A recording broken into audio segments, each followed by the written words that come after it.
Hello, everyone. Welcome to another episode of the Moz House podcast. I'm your host, Hunter Begun, and I'm here with alumni artist Erica Morales. Hi, Um, everyone. yeah, how are you doing today? I'm fantastic. It's good to hear. Yeah. So, can you go ahead and explain or tell us a little bit about your art for people that don't know? Sure. So, a lot of my art is focused on portraits. It's figurative. Um, I'm inspired by vintage photos, as well as I photograph my community, um, and also just ask friends if I see photos that they've posted to see if I can use as a reference. Um, and so it's really inspired around family, community, love. Um, I started working on my portrait work, really inspired by my own family and their stories. And during COVID, my cousin and I, we recorded um, our elders just talking about their time living in New York, or growing up in the Bronx in the 50s, 60s. My family, they moved from Puerto Rico to New York City, so there was a lot of changes going on, from music to how folks lived. Um, and myself, I guess, growing up in the 80s and just being inspired by hip hop culture, graffiti, pop art, um, and a lot of my work, I would say, plays with those ideas, including abstract expressionism. Very cool. I think you're the one of the first people besides me on the podcast to say they're inspired by hip hop culture and stuff like Oh, that. Yeah, that's very cool. Hmm. So, how did you discover Moz House? actually, artist friend had applied, and he's doing the residency this year in October. And so my artist friend Demarcus, he sent me the post on IG and was like, "Hey, you should apply to this." I just applied, so you should definitely apply.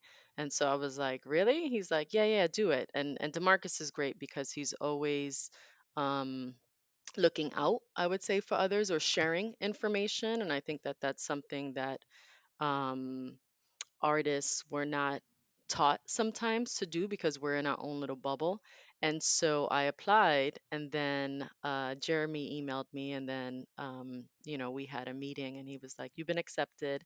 But there was only, I think, 2 weeks available in 2022, or I would have to do it in 2023. So I decided to, the week before my birthday, to celebrate my new year. That week was open. And so I was able to participate in the residency during May of 2022. Oh, that's pretty awesome. What is sorry about that. But what is it like doing the interview with Jeremy? I've always wondered. Um, well, Jeremy's really laid back. And so it was actually really nice to just meet him, via Zoom, and then him just sharing a little bit more about the residency. And he seemed super excited too, to have me there. So it was nice. It was very welcoming, even from the initial first meeting that we had via Zoom. Wow. It's been very interesting to get people's how they see like my family members because I have a whole different view of them. 'Cause I know them for so long. I want to see Well, Jeremy he was very definitely excited. business. He was definitely, but still welcoming, Yeah, but yeah, I it can was see great. that. And even my time there, both Brianna and him, they were both because each residency can be so different. Mm. Um um and so with this residency at Ma's house, it was very like, here's the space, we're here if you need us. But really, it's do your thing. And so I appreciated that. I appreciated having the indoor and outdoor space because since I use spray paint in my work, so that was fun to be able to move around the house. Um, but also, they do take time. Both Brianna and Jeremy. We went to the museum one day, so they do take time with the artists, and even in the evenings, but they kind of just, they're like, here, you take over the space. Whatever you need, just let us know. So Jeremy was always in and out Yeah. because he has his projects and his things going on. And at the time, um, he was putting together the hair show at, I think, the African American Museum there. Oh. So at the time, he was organizing that exhibit. Oh. Hmm.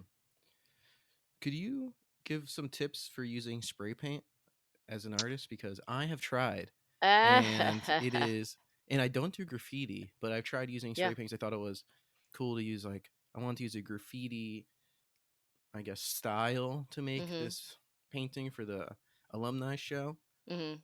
And what was in my head? It was much harder than I Yeah. thought to control it, and I made all these outlines, like, yeah, of cardboard that I Yes. found. Yeah. So do you have any tips for that? Um, for me, it was the same. It was the same at first. Even if you look at some of my earlier pieces, like from 2019, definitely limited with color, the color palette. Um, and I think the beauty about spray paint is not being able to control it all the time.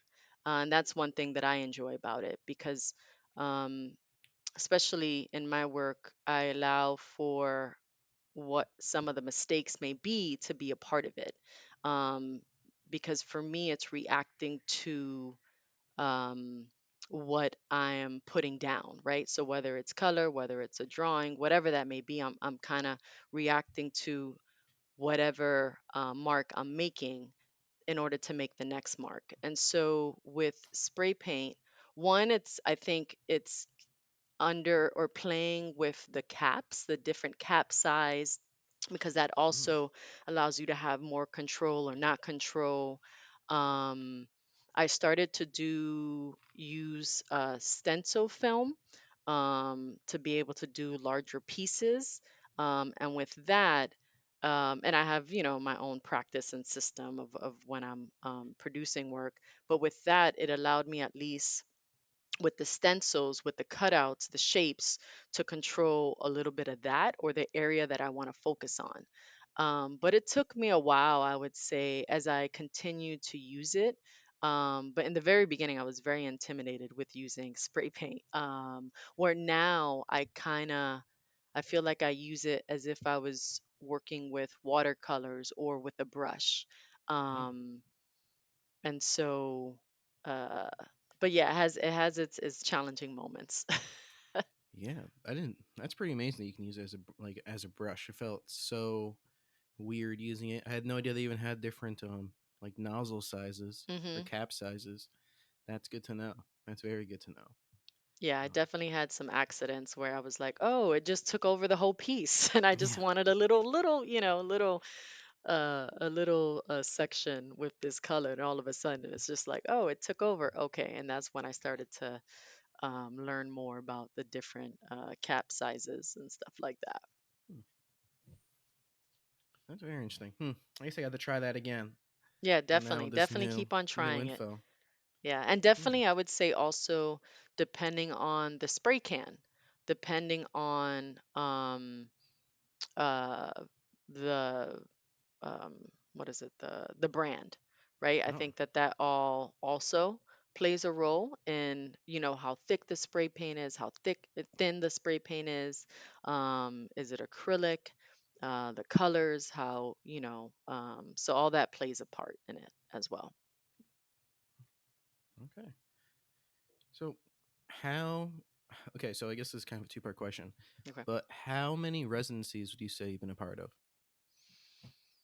One, two, three, Four. I think Ma's house has was my fourth. Okay, So cool. four. Four. Mhm. And how does your art process change while on a residency rather than at your own home studio? Hmm. Well, I think so. I feel like my process has changed as I have grown, and also with each residency, I feel like it's a layer to what I'm exploring in the sense of with the material, right? So even thinking about my first residency, when I first really started to use spray paint, um, I didn't have that much outdoor space, so I Mm. was definitely limited.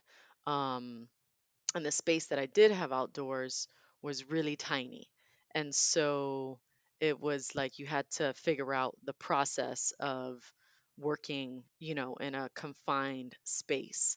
Um, and then I would say, and that was my first residency was in 2019. So in 2021, yeah, 2021, um, the third residency that I did was at Governor's Island through Art Crawl Harlem, and that was an old Victorian home. Mm. Um, and so I was able to use, open up the French doors. I had, airflow. I had lots of wall space. I was able to have, utilize like the yard, and so I was really able to spread out. And through that residency, I felt like I was able to explore larger pieces, but also really get to know some of the material, right? So the spray paint and the watercolor, and really because of the space, um, and also the how solitude, um, working on Governor's Island, which I think similar to Ma's house, where you're in nature, you're surrounded by nature, you're surrounded by history. So I think that also connecting to the land takes on its own thing.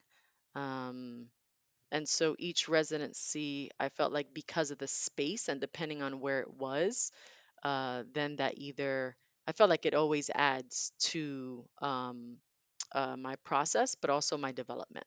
Hmm, very interesting. So I know hip hop is one of the things that inspire you to make art. Mhm. Is there a certain hip hop artist, or is there anything else that also inspires you to create? Oh, definitely. So I mean, I think just because I grew up in the 80s, and during that time, my dad and we would beatbox, on our way to the basketball courts. Wow. But salsa, Latin music, I grew up listening to Willie Colon, Hector Lavoe, Eddie Palmieri, um, from El Cool to Salt and Pepper, and then, the Roots, and just so definitely, I mean, I always play music in the studio, and I'll play all sorts of music too.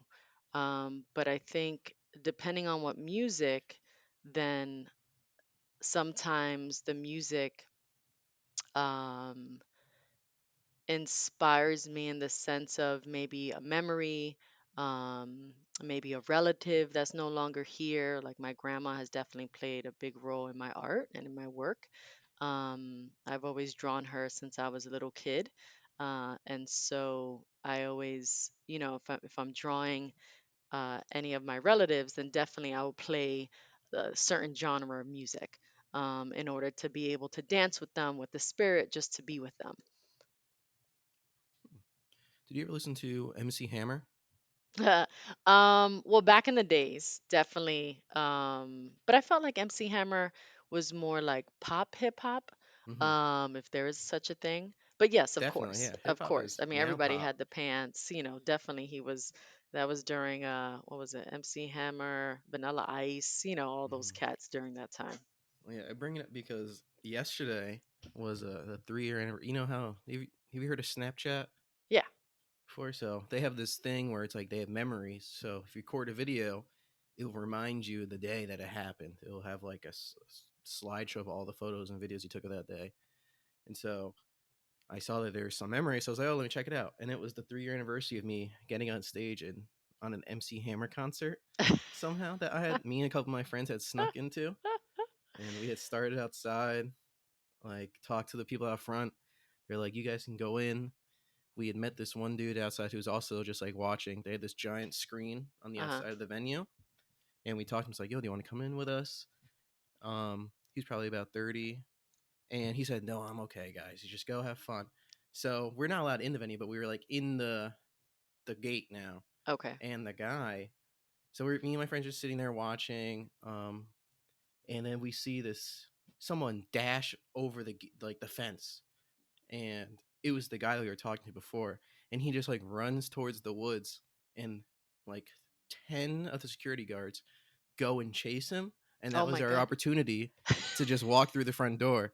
So while they were chasing him, we're all dying of laughter because we just asked. He looked ridiculous. Like he was like speed walking at first out of there, and then everyone started chasing him, so he started sprinting, Oh my and then God. we just went right in, and eventually somehow got on stage. I even met his son. It was Oh my a very interesting God. experience. That's so cool. Yeah. Who's your favorite hip hop artist? Like, do you have a favorite hip hop artist? Um, yes, I do. Let's see. Right now, it's probably Kendrick Lamar or Schoolboy Q. Mm. Um, yeah, those are probably my newer Okay. favorites. I haven't listened to. I mean, I used to have a lot of old. That's how I started. Was like old school hip hop, definitely. Okay. Um, Eminem, 50 Cent. Well, I guess it was like more in the 2000s hip hop. Dr. Okay. Dre. Um, I guess my favorite old. I guess I wouldn't say old, but older, like from the 80s and 90s, would definitely be NWA. Um, Mm. I saw that movie and I was like, oh, these people are awesome. And then I went back and listened to most of their music. I was actually in Southampton when I saw that movie too. So Oh wow. yeah, I went to the Yeah, West theater. Coast, they have a lot of great West Coast artists. I do. Um, Um, yeah, I always put on Tupac here and there. mhm. And Um, Biggie and Jay Z. yep. And Yep. Nas. Oh, Nas too. I also snuck into a Nas concert once. That was fun. Ah, I mean, look at you. yeah. You should do a little podcast on how to sneak into concerts. I guess I should. I've snuck into a lot. I got to the floor of a Shawn Mendes concert once. Also, you know who that is? He's this pop singer. My sister Uh, loves him.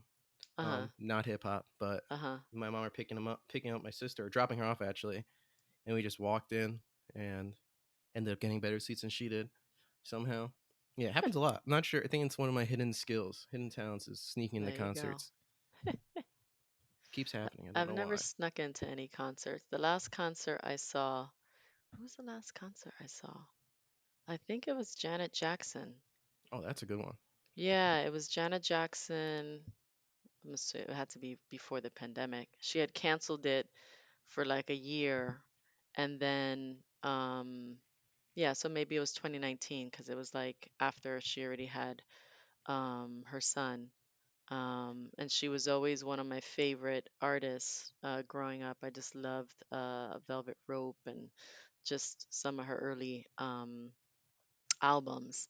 And yeah, me and my good friend, my bestie, we got to go see her, and it was amazing. So Sounds that was the amazing. last, and that was at Barclay. That was here in Brooklyn. Oh, at Barclays Center. Hmm. I like Barclays Center. Yeah, it's a nice intimate. It's a nice size, I would say, Mm, place to go see any artist. okay. Well, speaking, this because I'm interested now. Yeah. What was your first concert? Mm, first concert in a stadium, or can it be just anywhere? It can be any the first artist you were like, I am going to see. Oh, that is a good one. I don't know what was my first concert. Hmm, Because growing up in Miami, there was a lot of outdoor concerts. I mean, they were more like Latin. Um, but I remember actually in late 90s when I was in my freshman year of undergrad. I remember every Sunday at Wetlands, which is down near like Canal and I guess that's like Tribeca Canal around there. Um, the Roots, Jazzy Fat Nasty, who else? Floetry, Erica Badu, Common. But it was really the Roots that every Sunday they would come with their, Philadelphia crew and Hmm. perform. And that was like a weekly, it was like going to church. So every Sunday, me and my good friend, we would go there and just hang out, and it was free in the beginning. It Oh was wow. free, and then they started charging $5, and we were like, "Nah, we can't afford that." But and it wasn't about. I don't even know if I even drank alcohol then. It was just about the music. Like you would Hmm. just listen. So that's the first. Even though it was in a small venue, that's the one that I remember.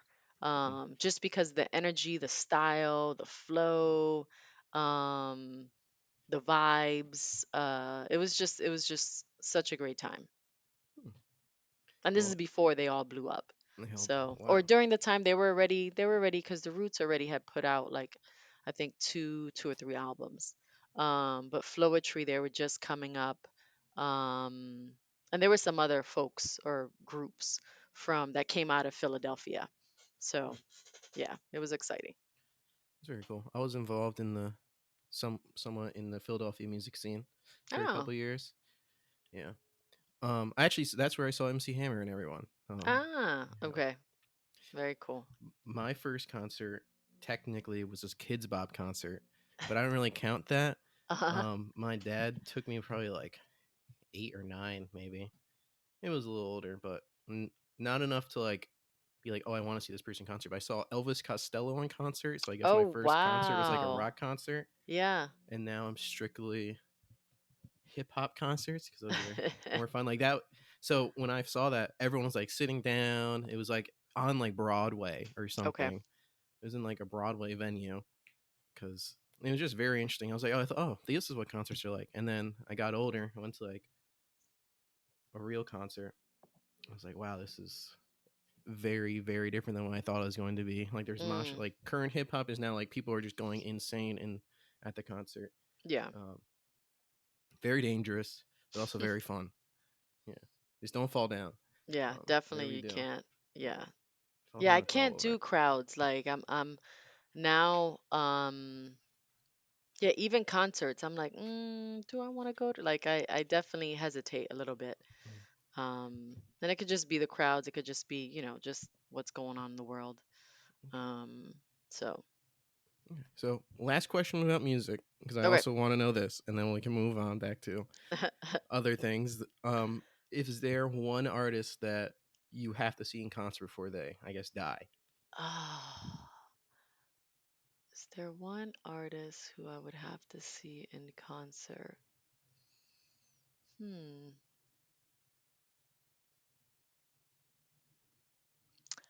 Um, so I have two that come to mind for different reasons. One, Mary J. Blige, just because I Mm. love her music. I mean, I don't know if her concerts how they are, in the sense of how it's orchestrated or the dancing and all that stuff because she can't really dance, but I think she just her music just hits me. Um, and it gives I have so many memories from like what's the 411 album, My Life, and so I would love to go see that, see her. I don't know if it was like if it's the end of the world or like I don't wouldn't. um who else? I would love to have seen, but they're not alive, is Hector Lavoe, who is a Mm. Latin, one of the early salsa fania all stars. And I just think like seeing videos or seeing them on screen and just how amazing the whole band was. So yeah, I would bring them back to do that concert. Those are some good choices. Yeah. Hmm. I would pick Eminem. I think that'd be Oh, awesome. that's a good one. Yeah. He never performs. I've been dying to see him just Yeah, because that's a he's, good one. I mean, even Dr. Dre, you know what yeah, I mean? Dr. Dre. Like similar, if he can put together a concert uh similar to the Super Bowl, with Hmm. all his acts. I mean, that would be incredible. Yeah, And then we'll bring back Tupac for that yeah. one. I got to see 50 Cent once at he like came out with this guy named ASAP Rocky. Hmm. Um, it was actually right after I think Donald Trump got ASAP Rocky out of China, Okay. and it was he had this concert like right after he somehow was able to make it, and he was like he's celebrating. He's like, I'm free. I'm out of wherever he was, and he brought like all his friends to celebrate. And 50 Cent, it was in the show's in New York. 50 Cent was there, and he was pretty amazing. He just played all his classics. His new stuff isn't as great, but Yeah. that was like just a taste of what an Mm. M concert could be. Yeah. I mean, So. Lamar would be on my list too Hmm. of hip hop artists to go see. I think He's really good. I saw him yeah, in his concert once. That lyrics, was great. are amazing. I think, even when he performed, um, I think was it in the Super Bowl? Yeah, I think Yeah, he he was did. there too. Yeah, so I think like yeah, That might the have been the greatest modern concert in the past like 20 years. definitely. Like all those greats. It's Yeah. pretty amazing. Um, okay, so we'll transition back to All right. more of our more art stuff. Um, okay, let's see. Okay, so when you first started doing your art, Mhm. I guess actually I'll word it like this: did you always know you were going to be an artist, or is this something Hmm. that one day you're like, I don't want to be this anymore when you're going to school? You know, this is a good question. So as a kid, and I was thinking about this today actually, I don't know why. But as a kid, I would draw comic books. Like I would, reference comic books and baseball cards, and I would redraw them. And I would do like little bubble letters and stuff like that. Uh, and then in elementary school, I had an art teacher who would send me home with art supplies because I didn't have, Hmm. art supplies. My family, they didn't, I mean, they were supportive that I was doing art, but, no one in my family is an artist. And so, um, I also think for me, art became my safety and my way out of the streets. Hmm. Because I grew up in a time where, during the crack epidemic, at some point, both of my parents were incarcerated. And so, I lived with different family members. And so I had a, learning disability. And so, art definitely became my safety net. It became my safe space. And then in junior high, I had my art teacher, Marilyn. um, she encouraged me to apply to like those specialized art high schools. She helped me develop my portfolio. Um, and she was my angel. Like she was Hmm. with me throughout many hard times, personally what was going on with my family. And so and even to this day, she's still in my life.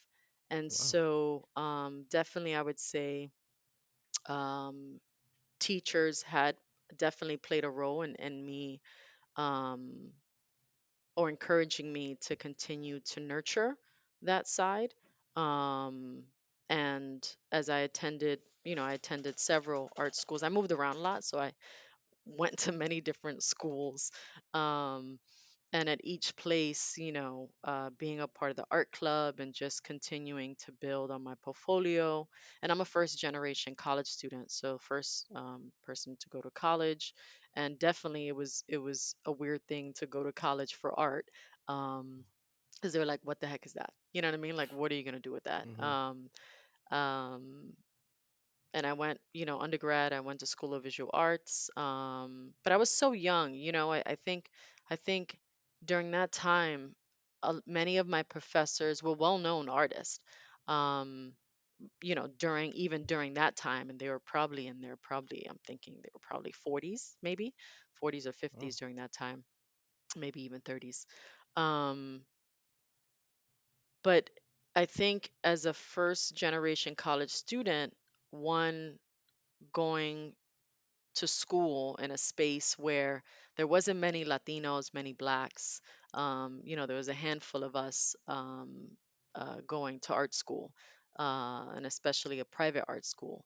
And so, but living in New York definitely exposed me to artists from around the globe, because you have Chelsea at the time. Um, the Lower East Side had some galleries, but it was really Chelsea. So being able to go there to check out what art was happening, the emerging artists, and who was even being seen. And very rarely did I see folks that looked like me being represented in the galleries or the museums. And then once I graduated art school, then the reality kicked in of all right, it's adulting time. You have to get a job, you have bills to pay. And so art has always been in my life, on and off, but it wasn't until I would say the last 3 to 4 years that I really dedicated more time to it. And it was something that was like, no, this is your purpose. Like, you have to make time for it, like any relationship. And so, I would say ever since then, that's when I started to apply to more artist residencies, because renting studio space in New York is just not realistic. It's just yeah. so unaffordable. It's just not, um, unfortunately, it's not as accessible, rather. Um, and so I think residencies give you not only the space, but also the community, the networking, the community, and also time for you to develop and nurture some of those skills. Um, and also my friends, I have an amazing community of friends from all different areas, all different, meaning all different professions, all different ethnicities and cultures.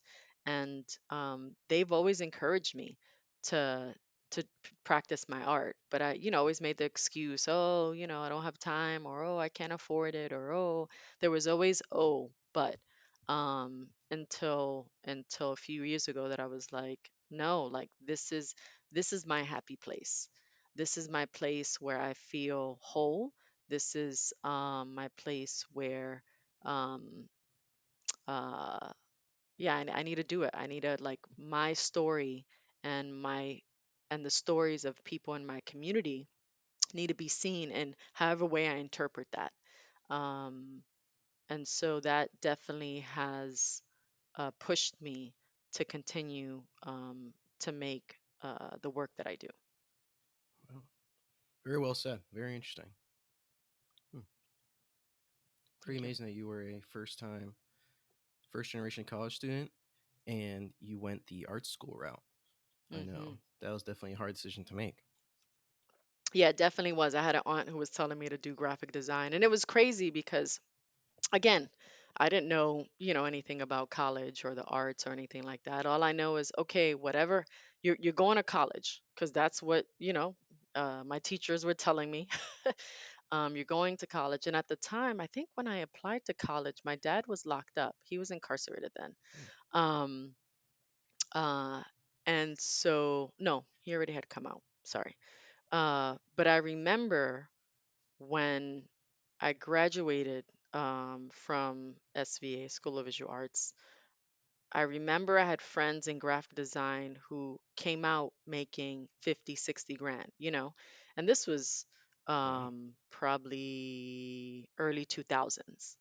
I was working at the museum making minimum wage, and I came out with probably that much in student loan debt. Hmm. And so I think also carrying that baggage of student loan debt has definitely limited me to access to certain things as well. Um, uh, I don't know where I was going with that, but Oh, yeah. You're not wrong. Student loan debt is horrible. it is. It Yeah. is. It definitely is. Okay, so kind of a interesting question, but what do you think is the most important personality trait for an artist? Mm, personality trait. That's good. Um, hmm. So the first thing I thought was you have to be disciplined and determined. So those are the first sort of thoughts that came to mind. But then also humble, you know, Hmm. um, uh, because as an artist, right, you're telling some story, right? Whether Yeah. it's whatever type of story it is, whatever meaning, you have folks who do conceptual art, you have folks who do portraits and abstraction, videos, all this stuff. But I think it's important to be humble because the art world can be cruel. So they can put you on a pedestal. I mean, you see it all the time. Whether it's even, going back to what we were talking about, music, or drama or theater, whatever. So I think it's always being humble and remembering where you came from, but also surrounding yourself with people who are always going to be honest with you. Hmm. Um, so I would say those, yeah. Those are good ones. And the thing about the humble, as an being humble as an artist, even if you're not, you will be humbled for sure by Hmm. seeing somebody. Someone will either be humble or be humbled. It's seeing how amazing people are, seeing people who are younger than you, and like you can just see that they're, at least for me, when I see that they're like Hmm. that much better than me, I'm like, oh my god, I have a lot of work to do. Yeah, Jeez. yeah, definitely, definitely. Um, yeah, I think definitely it's important to be humble and vulnerable, right? Because Mm-hmm. I think as an artist, you know, it's you have to be. I mean, it's vulnerable putting your artwork up, and it's not everyone's gonna connect with it, and that's okay. But someone will. And I think it's just reminding yourself of why you are doing the work that you do, whether, and it really should be, for yourself, but also, it's for the world as well. Um, so, Yeah. Yeah, once it's out there, um, one thing I like about art is that once it's out there, people always give everything its own meaning, hmm, and then you have to be willing to just let them have their meaning to it. definitely. Yeah, which is a lot very hard for some people, Yes, honestly. definitely, Yeah. definitely. Okay, so we're nearing the end, but I Hmm. have one question I've been asking everybody. It's Okay. more of a fun question. Do you believe in spirits or ghosts? And if you do you have a paranormal experience you'd like to share?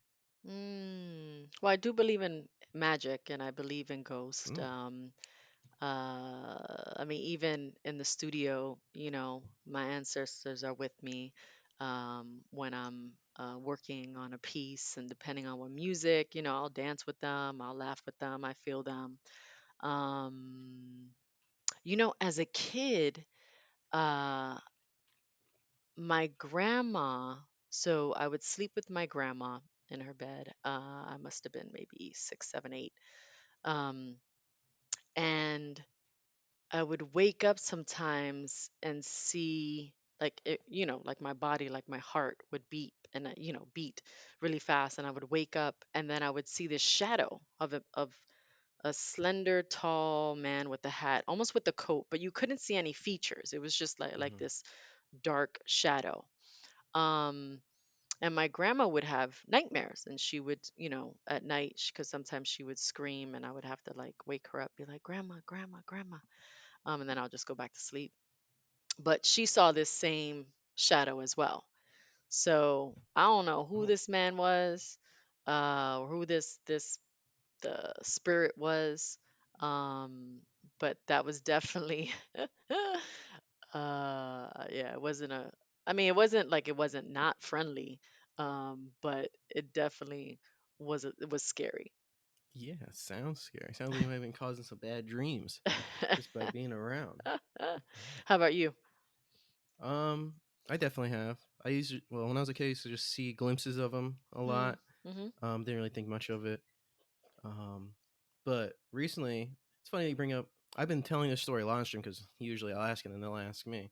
But it's funny that you also described kind of what I saw on April Fool's Day. mhm. That sounds a little ridiculous, but I know. I got pranked. April Fool's pranked on a Okay. by a ghost. This year, I woke up in the middle of the night and I looked. It was like 3 a.m. I looked up. Usually the ghosts don't bother me. I'm just like, okay, you got your space, I got mine. Especially if I don't know what entity they are. Mhm, So I looked up, and there was like an old man, just the top half of an old guy, mhm. and he was wearing a hat also. So it was a green hat, Okay. and I was just staring at them. They were staring at me, and after a little while, I was like, I'm tired. Can you leave? And they didn't leave. So I like put my foot through them, kind of to like shoot them away, and my foot went right through. Oh wow. And then so I was like, oh, that was weird. And then they looked at me again, and I think they finally get the message. So then they looked, and then there's like a window above my head, Mhm. and then they just flew out the window, and I never saw them again so far. Wow. And that Yeah, happened on April Fools. yeah. April. That was the night between like the I guess the last day of March and the first day of April. Okay. Yeah, Wow. yeah, Yeah, I haven't seen as an adult, or not that I'm aware of. I mean, but wow. yeah. It had been a while for me also. Usually I just know when I walk, like if I walk into a room, into when was looking for houses in Philadelphia. Mhm. Sometimes I'd walk into certain rooms and know this was someone else's space. Mhm.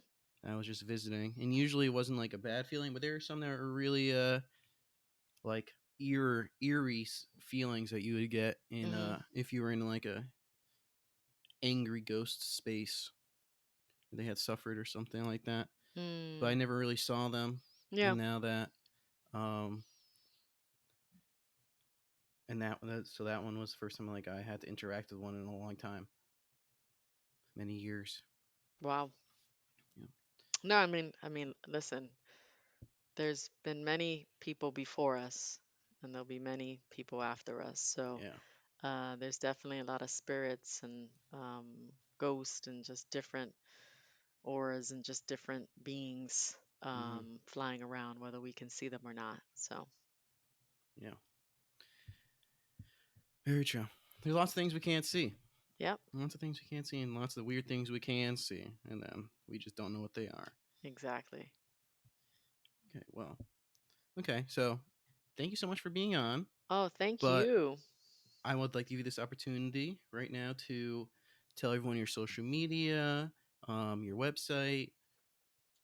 If you have a Definitely. store, your friend's store, you can endorse whatever you want. Tell people to check out like a nonprofit. Eh, Doesn't matter. This is your awesome. time to say whatever you want. Okay, awesome. Well, you can visit, you can see my website is www.ericamorales.com. So that's ERICAMORALES, my government name. And my Instagram, um, I always get it mixed up for some reason, but it's 522 Eddie, and that's 522 EDDIE. Um, but definitely, I encourage folks to go to my Instagram, look at, who I'm following, check out some new artists. Um, if are not familiar with any of the art folks that I'm following. But yeah, so I look forward to getting new or yeah, getting new followers and following new me- folks as well. Awesome. Well, thank you again. This was great. I actually had a lot of fun. Me too. Um, and hopefully get to do this again one day. Definitely, definitely. And it's cool because the other day I met up with one alumni, Elon and Oh, really? Demarcus, who will be there in October because we're all we all live in New York. So we got together for the first time, all three of us. We never have met, Elon yet, so we got to all hang out in the city. So, Ma's house, there's definitely a community there. Um, and yeah, I hope folks Yeah, check out all the podcasts and all the artists that are there. yeah, that's gonna be interesting. I just interviewed Elon last week. Ah, yeah, Yeah, she's a fun spirit. yeah, they were fun. All right, well, thank you everyone for watching another episode of Ma's House Podcast. If you made it to the end, you're amazing. Thanks for listening, and we'll catch you guys next time.